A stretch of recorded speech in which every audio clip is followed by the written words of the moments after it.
Hello students, आज के video में हम सल्फेनाइल यूरियास और मैग्लीटेनाइड एनालॉग्स की फार्माकोलॉजी पढ़ने वाले हैं। ये ड्रग्स टाइप 2 डायबिटीज़ मेलाइटस की ट्रीटमेंट में यूज़ होती हैं। जैसा कि हम जानते हैं, टाइप 2 डायबिटीज़ मेलाइटस का मेन कारण है इंसुलिन रेजिस्टेंस, यानी कि इंसुलिन अपना काम ठीक से नहीं कर पाता। पैनक्रियाटिक बीटा सेल्स ब्लड में इंसुलिन सिक्रीट करते हैं, पर बॉडी के सेल्स इस इंसुलिन को पूरी तरह रिस्पॉन्ड नहीं करते। So cells of the body show reduced response to this insulin present in the blood. इसकी वजह से इंसुलिन अपना काम ठीक से नहीं कर पाता और इसको कहते हैं इंसुलिन रेजिस्टेंस। दूसरा रीज़न हो सकता है इंसुलिन की सिक्रीशन में ही कमी हो जाए, बीटा सेल्स कम इंसुलिन प्रोड्यूस करें। तो टाइप 2 डायबिटीज़ मेलाइटस में या तो इंसुलिन अपना काम ठीक से नहीं कर पाता, इंसुलिन रेजिस्टेंस होता है, या फिर इंसुलिन की सिक्रीशन में ही कमी आ जाती है, या फिर दोनों कारण भी हो सकते हैं टाइप 2 डायबिटीज़ मेलाइटस के। और इस प्रॉब्लम की वजह से ब्लड में जो ग्लूकोज होता है वो ग्लूकोज बॉडी सेल्स में ट्रांसपोर्ट नहीं होता। बॉडी के सेल्स ब्लड ग्लूकोज को यूज़ नहीं कर पाते, जिसकी वजह से ग्लूकोज ब्लड में ही इकट्ठा होता रहता है और ब्लड में ग्लूकोज के लेवल बढ़ जाते हैं, जिसको कहते हैं हाइपरग्लाइसीमिया। तो डायबिटीज़ मेलाइटस में जो असली दिक्कत है वो है ब्लड में ग्लूकोज का बढ़ना, यानी कि हाइपरग्लाइसीमिया। इस कॉन्सेप्ट को पूरी तरह समझने के लिए आप मेरा वीडियो देख सकते हैं, इंसुलिन एंड डायबिटीज़ मेलाइटस। जैसा कि हम जानते हैं, pancreatic beta cells insulin produce करते हैं। सल्फेनाइल यूरियास और मैग्लीटेनाइड एनालॉग्स इंसुलिनोट्रोपिक एजेंट्स हैं। ये ड्रग्स बीटा सेल्स को स्टिमुलेट करती हैं, जिससे बीटा सेल्स और ज़्यादा इंसुलिन सिक्रीट करते हैं। ज़्यादा इंसुलिन की वजह से बॉडी के जो सेल्स हैं उनमें ग्लूकोज का ट्रांसपोर्टेशन इम्प्रूव होता है, तो ब्लड में से ग्लूकोज ट्रांसपोर्ट होकर बॉडी सेल्स में जाता है, जिसकी वजह से ब्लड में ग्लूकोज के लेवल्स कम होते हैं और टाइप 2 डायबिटीज़ मेलाइटस कंट्रोल में रहती है। सल्फेनाइल यूरियास और मैग्लीटेनाइड एनालॉग्स की फार्माकोलॉजी पढ़ने से पहले फटाफट एंटी डायबिटिक ड्रग्स की क्लासिफिकेशन देख लेते हैं। इस चार्ट को देखो। एंटी डायबिटिक ड्रग्स को ब्रॉडली 3 कैटेगरीज में क्लासिफाई करते हैं। Drugs that enhance insulin secretion, ये ड्रग्स इंसुलिन की सिक्रीशन को बढ़ाती हैं। ड्रग्स दैट ओवरकम और कंट्रोल इंसुलिन रेजिस्टेंस, ये ड्रग्स इंसुलिन के रेजिस्टेंस को कम करती हैं, जिससे कि इंसुलिन का एक्शन या फिर असर बढ़ जाता है। तीसरे ड्रग्स हैं miscellaneous drugs. Drugs that enhance insulin secretion are further classified as drugs that block ATP sensitive potassium channels, then GLP-1 receptor agonist, that is glucagon like peptide 1 receptor agonist, then DPP-4 inhibitors, that is dipeptidyl peptidase 4 inhibitors। आज के video में हम उन drugs की pharmacology पढ़ेंगे जो कि ATP sensitive potassium channels को ब्लॉक करती हैं और पैनक्रियाटिक बीटा सेल्स से इंसुलिन का सिक्रीशन बढ़ाती हैं। सल्फेनाइल यूरियास एंड मैग्लीटेनाइड और फिनाइल एलानिन एनालॉग्स। पहले स्टडी करते हैं फार्माकोलॉजी ऑफ सल्फेनाइल यूरियास। सभी सल्फेनाइल यूरियास की फार्माकोलॉजी लगभग एक जैसी है। Sulfonyl ureas are classified as first generation sulfonyl ureas and second generation sulfonyl ureas. Tall butamide first generation sulfonyl ureas में आता है।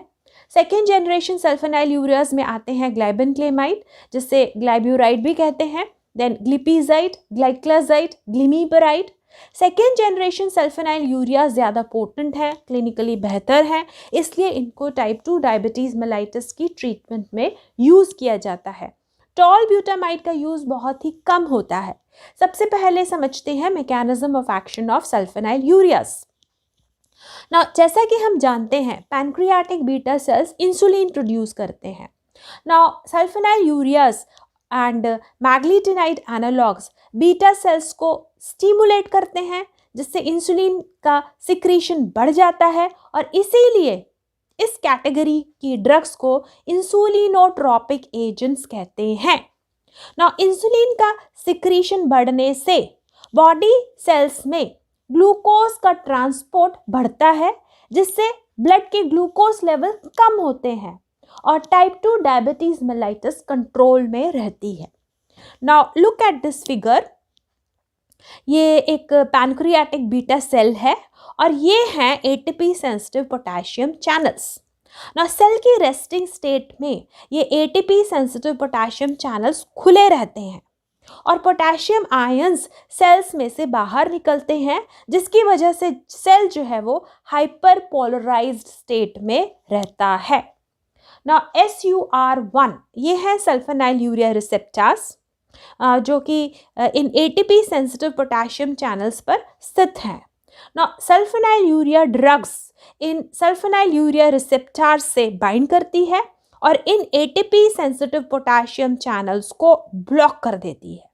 ये ATP sensitive potassium channels close हो जाते हैं, ये पोटेशियम चैनल्स बंद हो जाते हैं, जिसकी वजह से पोटेशियम आयंस सेल से बाहर नहीं आ पाते।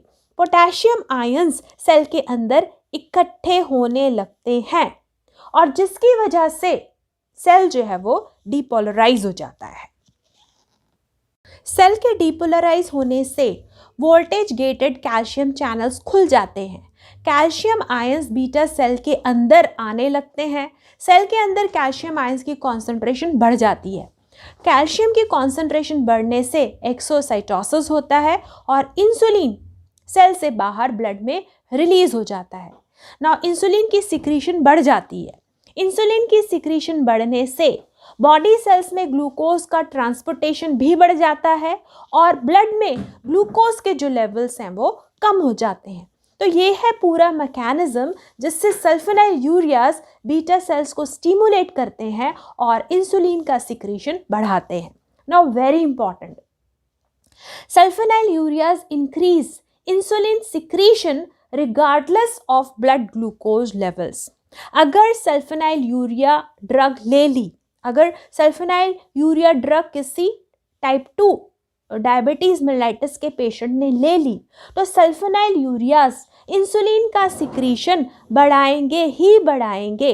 इस बात से कोई फर्क नहीं पड़ता कि ब्लड में ग्लूकोज का लेवल कितना है। तो अगर किसी ने सल्फोनाइल यूरिया ड्रग ले ली और फिर खाना नहीं खाया तो क्या होगा?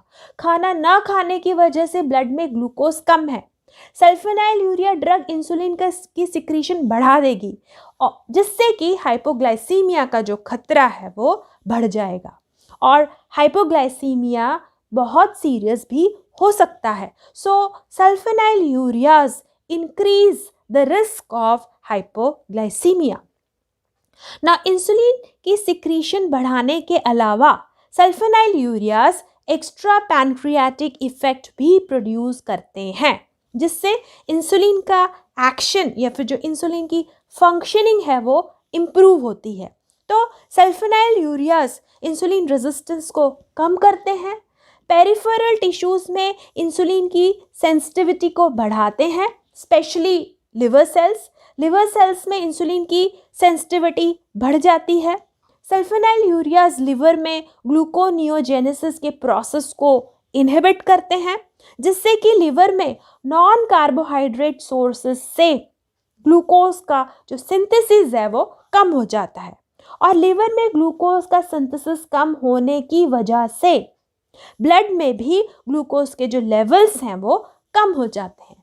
तो इस तरह सल्फोनाइल यूरियाज एक तरफ इंसुलिन का सिक्रीशन बढ़ाते हैं और दूसरी तरफ इंसुलिन रेजिस्टेंस को भी कम करते हैं, जिससे ब्लड में ग्लूकोज के बढ़े हुए लेवल्स कम हो जाते हैं और diabetes mellitus disease type 2 diabetes mellitus control में रहती है।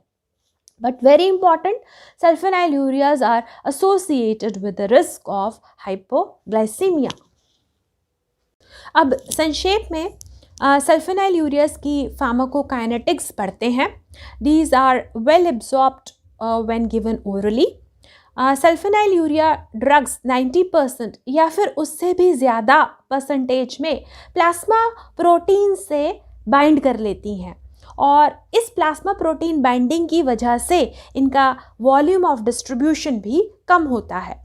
नाउ ये ड्रग्स लीवर में मेटाबोलाइज होती हैं, मेटाबोलाइज होकर एक्टिव या फिर इनएक्टिव मेटाबोलाइट्स प्रोड्यूस करती हैं और ये मेटाबोलाइट्स प्राइमरीली यूरिन में एक्सक्रीट होते हैं। लिवर और किडनी डिसफंक्शन के पेशेंट्स में सल्फेनाइलयूरियाज को बहुत ही सावधानी के साथ देना चाहिए। देन इंडिकेशंस, सल्फेनाइलयूरियाज को कहाँ यूज़ करेंगे? जैसा कि डिस्कस कर चुके हैं, सल्फेनाइलयूरियाज को टाइप 2 डायबिटीज़ मेलाइटिस की ट्रीटमेंट में यूज़ किया जाता है। आमतौर पर सल्फेनाइलयूरियाज को दूसरी एंटी डायबिटिक ड्रग्स के साथ कॉम्बिनेशन में देते हैं।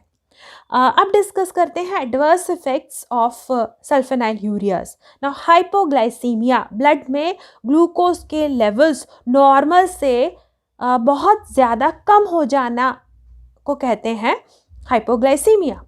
तो हाइपोग्लाइसीमिया सल्फेनाइलयूरियाज का सबसे कॉमन एडवर्स इफेक्ट है। ये सीरियस भी हो जाता है और कभी कभार, हालांकि रेयरली, ये फेटल भी हो सकता है।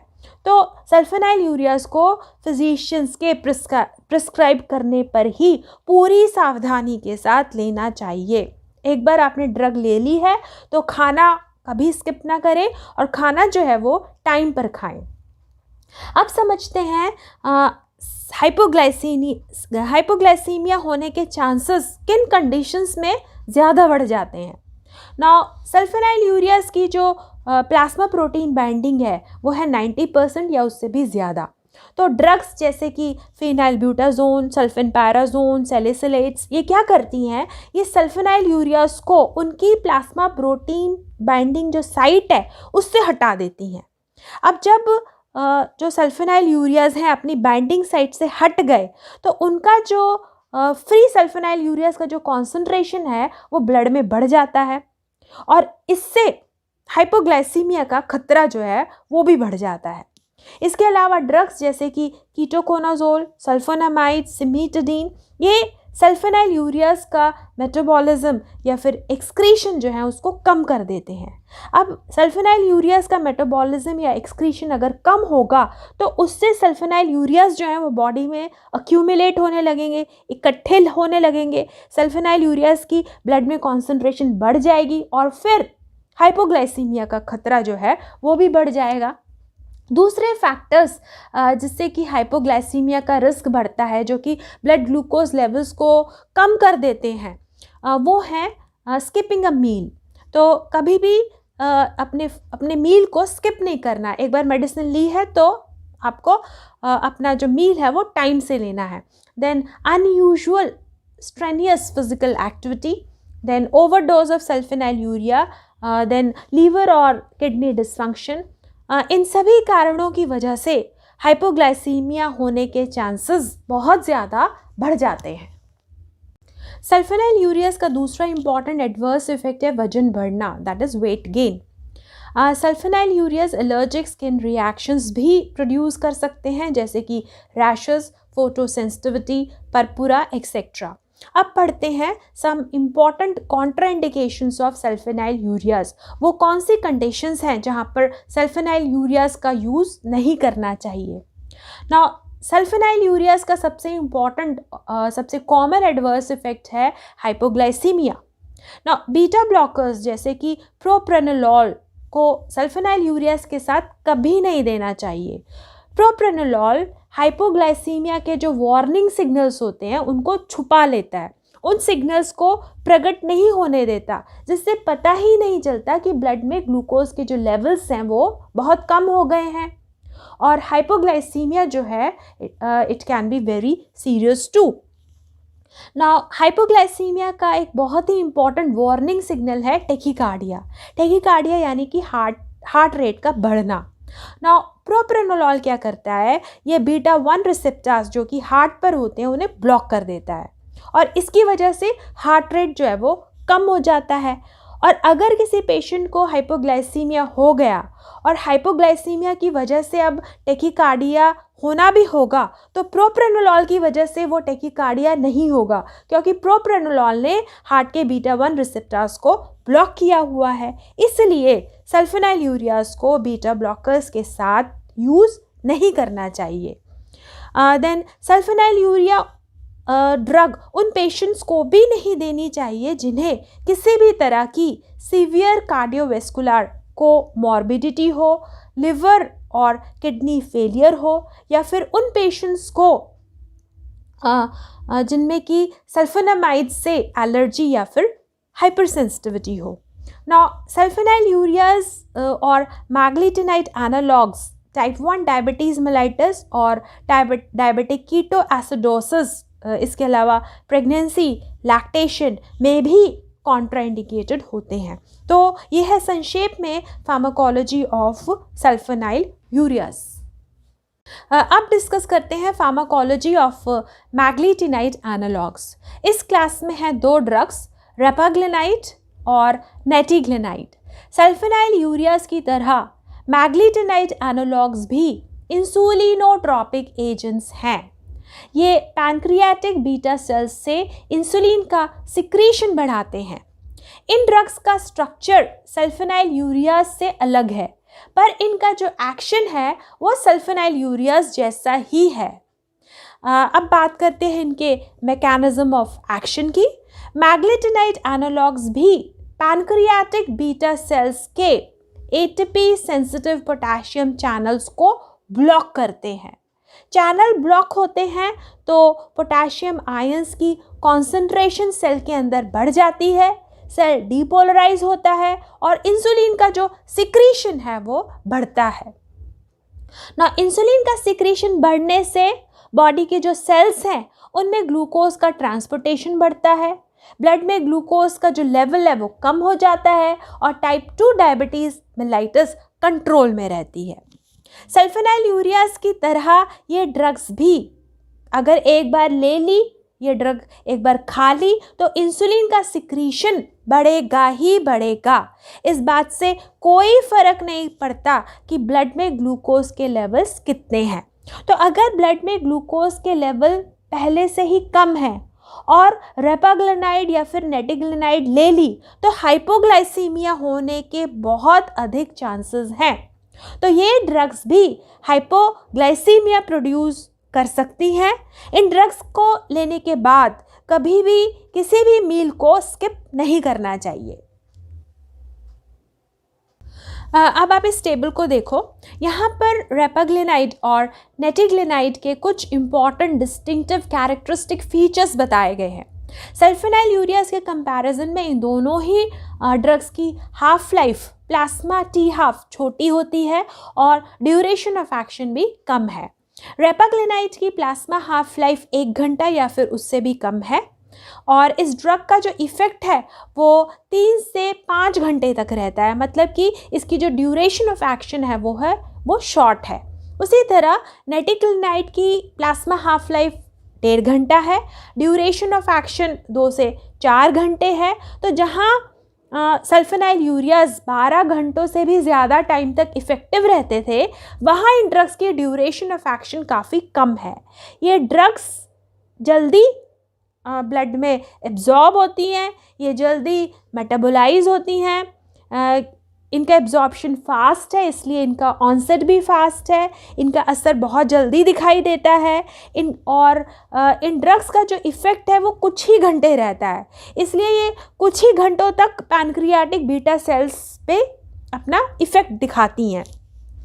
ना वेरी इंपॉर्टेंट, क्योंकि ये ड्रग्स जो हैं वो शॉर्ट एक्टिंग है, इनका जो इफ़ेक्ट है वो कुछ ही घंटों तक रहता है, इसीलिए इनको पोस्ट प्रैंडियल यानी कि खाना खाने के बाद बढ़े हुए ग्लूकोज लेवल्स को कंट्रोल करने के लिए इस्तेमाल किया जाता है और हर बार खाना खाने से पहले इन्हें लिया जाता है, इसलिए इनको दिन में 3 से 4 बार तक लिया जाता है, यानी कि ब्रेकफास्ट से पहले, फिर लंच से पहले और डिनर से पहले, क्योंकि ये पोस्ट प्रैंडियल आफ्टर मील जो ब्लड में ग्लूकोज के लेवल्स बढ़ जाते हैं उनको कंट्रोल करती हैं।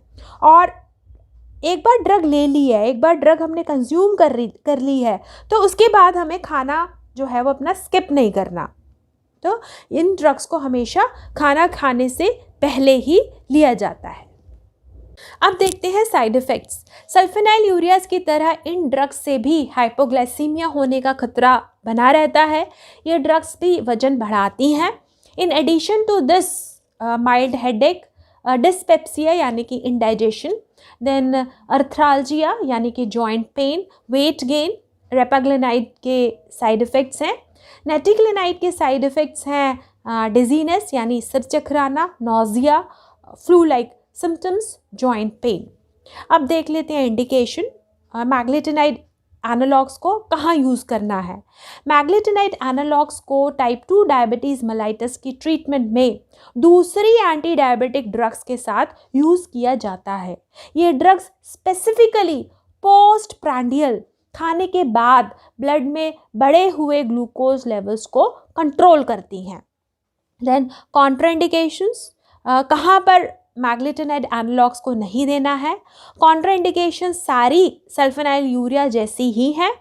ये ड्रग्स भी टाइप 1 डायबिटीज़ मेलाइटस या फिर डायबिटिक कीटोएसिडोसिस, प्रेगनेंसी, लैक्टेशन में कॉन्ट्राइंडिकेटेड है। तो ये है संक्षेप में information on pharmacology of sulfonylureas and meglitinide analogue. ये इंफॉर्मेशन सिर्फ एकेडमिक इंफॉर्मेटिव पर्पस के लिए है।